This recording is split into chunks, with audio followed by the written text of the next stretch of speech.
خوفناک گیند ایک طویل سنسنی خیز اور دل دہلا دینے والی ہارر کہانی۔ ابتدا گاؤں کی پراسرار باتیں۔ شام کے وقت گاؤں کی فضا کچھ اور ہی رنگ اختیار کر لیتی تھی۔ سورج کی آخری کرنیں درختوں کے پیچھے چھپ رہی تھیں اور کوئی شاخوں پر بیٹھے کائیں کائیں کر رہے تھے۔ گاؤں چندن پور میں ایک پرانی سنسان جگہ تھی جسے لوگ پھاٹک والا کھنڈر ای کہتے تھے۔ بچوں کے درمیان ایک کہانی بہت مشہور تھی کہ وہاں ایک سرخ گیند ہے، نہایت پرانی، بوسیدہ مگر حیرت انگیز طور پر زندہ۔ کہا جاتا تھا وہ گیند رات کے وقت خود بخود چلتی ہے۔ بزرگوں کا کہنا تھا کہ وہاں کئی سال پہلے ایک چھوٹا بچہ کھیلتے ہوئے مر گیا تھا، لیکن اس کی لاش کبھی نہ ملی۔ اس دن سے ہر شام اس گیند کی موجودگی وہاں محسوس کی جاتی تھی۔ پہلا واقعہ، علی کی جارت۔ علی گاؤں کے لڑکوں میں سب سے نڈر سمجھا جاتا تھا۔ ایک دن شام کو جب سب لڑکے آم کے درخت کے نیچے بیٹھے قصے کہانیاں سن رہے تھے، علی نے چیلنج کیا، کیا تم سب بس باتیں ہی کرتے رہو گے؟ اگر گیند واقعی ہے تو آؤ آج رات جا کر دیکھتے ہیں۔ علی، وقاص، عمیر اور سعد چاروں دوست اگلی شام فجر کے وقت چپکے سے کھنڈر کی طرف نکل پڑے۔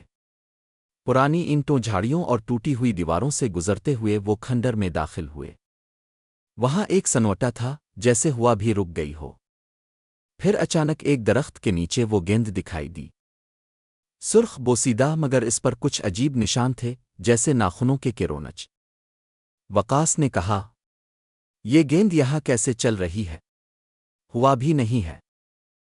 گیند آہستہ آہستہ حرکت کر رہی تھی، جیسے کسی نے ہلکی سی ٹھوکر ماری ہو۔ علی نے جھجکتے ہوئے گیند اٹھا لی۔ وہ حیرت انگیز طور پر بھاری محسوس ہوئی، جیسے اندر کچھ ہو۔ خوف کی شروعات۔ گیند کو لے کر علی گھر چلا آیا۔ رات کو جیسے ہی وہ بستر پر لیٹا، اسے ایک عجیب سا خواب آیا۔ وہ ایک سنسان میدان میں کھڑا تھا اور اس کے سامنے ایک چھوٹا بچہ تھا جس کا چہرہ واضح نہ تھا۔ وہ بس ایک بات بار بار دہرا رہا تھا، میری گیند واپس کرو، میری گیند واپس کرو۔ علی چیخ کر اٹھا۔ اس کا پورا جسم پسینے سے بھیگا ہوا تھا۔ جب اس نے کمرے کے کونے کی طرف دیکھا تو گیند وہاں نہیں تھی۔ پھر اچانک وہ گیند خود بخود لڑکتی ہوئی کمرے میں واپس آ گئی۔ عجیب حادثے۔ اگلے دن وقاص گاؤں کے تالاب کے پاس سے گزر رہا تھا جب اچانک وہ پانی میں جا گرا۔ اسے کسی نے دھکا دیا تھا، لیکن آس پاس کوئی نہ تھا۔ وقاص نے ڈرتے ہوئے بتایا، کسی نے میرے کان میں کہا، تم نے میری گیند چھوئی تھی۔ اب سب دوست ڈرنے لگے۔ سعد نے گیند کو دوبارہ کھنڈر میں پھینکنے کی تجویز دی، لیکن علی نے انکار کر دیا۔ وہ کہنے لگا، یہ بس وہم ہے، یہ گیند بس ایک اتفاق ہے۔ مگر رات کو جب علی کے گھر کا دروازہ خود بخود کھلا اور کمرے میں خون کے دھبے دکھائی دیے تو علی کو یقین ہو گیا کہ کچھ گڑبڑ ہے۔ پرانا رازی بابا۔ گاؤں کے باہر ایک بزرگ رہتے تھے جنہیں لوگ رازی بابا کہتے تھے۔ وہ جڑی بوٹیوں کے ماہر اور روحانی عملیات کے ماہر سمجھے جاتے تھے۔ علی، وقاص اور عمیر گیند لے کر ان کے پاس گئے۔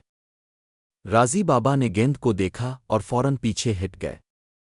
یہ کوئی معمولی گیند نہیں ہے، اس میں ایک معصوم کی روح قید ہے جو ظلم سے ماری گئی۔ اس کا خون اس گیند میں جذب ہو چکا ہے۔ انہوں نے بتایا کہ بچہ جس کی یہ گیند تھی قتل کر دیا گیا تھا اور اس کی آخری یاد یہی گیند ہے۔ اب اس کی روح بدلہ چاہتی ہے اور جو بھی گیند کو چھوئے وہ اس کی فہرست میں آ جاتا ہے۔ حتمی رات، قربانی۔ رازی بابا نے ایک رسم بتائی، اگر گیند کو اس کی اصل جگہ خون کی قربانی کے ساتھ واپس نہ رکھا گیا تو تم سب ایک ایک کر کے مارے جاؤ گے۔ اسی رات علی نے فیصلہ کیا۔ وہ کھنڈر گیا اور گیند وہاں رکھ دی۔ اس نے اپنی انگلی کاٹ کر خون زمین پر ٹپکایا اور کہا، یہ لو، تمہارا بدلہ، بس ہمیں چھوڑ دو۔ اچانک زمین ہلنے لگی، درختوں سے پتوئی جھڑنے لگے اور گیند ہوا میں معلق ہو گئی۔ ایک چیخ گونجی، اتنی تیز کہ علی کان بند کر کے زمین پر گر گیا۔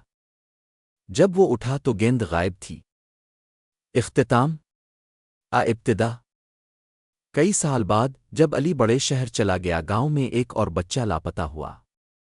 اس کی ماں نے بتایا کہ آخری بار وہ گھر کے سامنے کھیل رہا تھا، ایک سرخ گیند کے ساتھ۔